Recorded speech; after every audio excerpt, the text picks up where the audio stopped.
Let's bring in William Schomburg. He's head of the International Committee of the Red Cross. He's joining us live from Rafah in southern Gaza. Thank you for your time. Terrible conditions in the north, as we were hearing in that report. And over the past week, communities in other parts of the north have endured increased fighting. I know there are evacuation orders for thousands of families in the north. But are the living conditions any better anywhere else in the Strip? Good afternoon, Elizabeth. Thank you very much for having me on the show. The conditions across the Gaza Strip today, frankly, lack words to describe the level of desperation and need of the civilian population.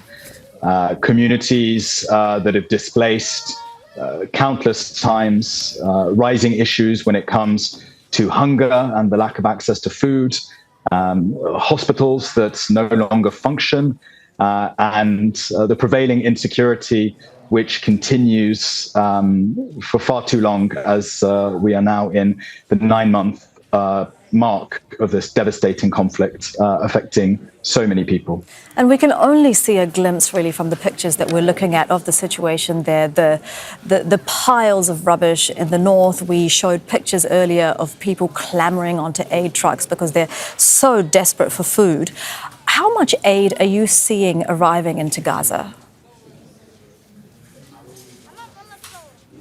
Not enough is the short answer.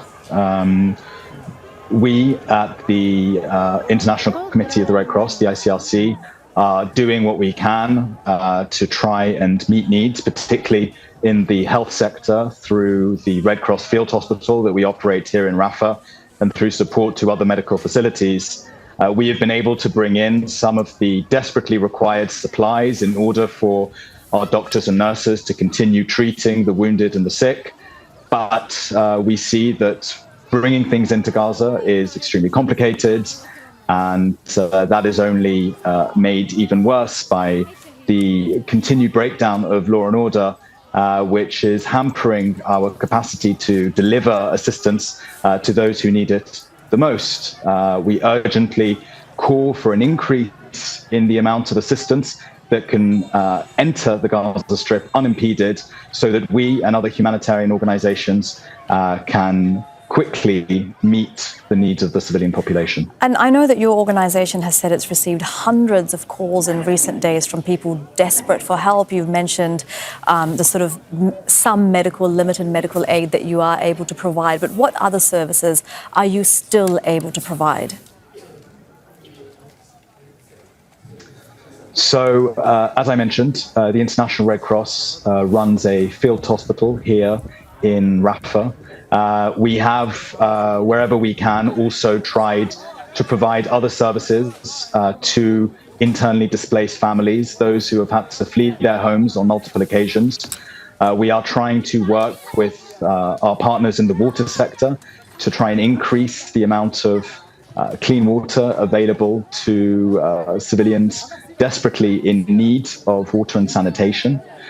We are trying to revitalize collective kitchens that we were able to operate in Rafah until the hostilities no longer enabled them to continue functioning. But the conditions are extremely difficult to operate in. Bringing in supplies and staff is increasingly challenging. All the while, the needs of civilians across the Gaza Strip continue to escalate unmet. Mr. Schomburg, thank you so much for giving us your time to tell us about the situation. We really appreciate it. That is William Schomburg, live in Rafah. Thank you. Make sure to subscribe to our channel to get the latest news from Al Jazeera.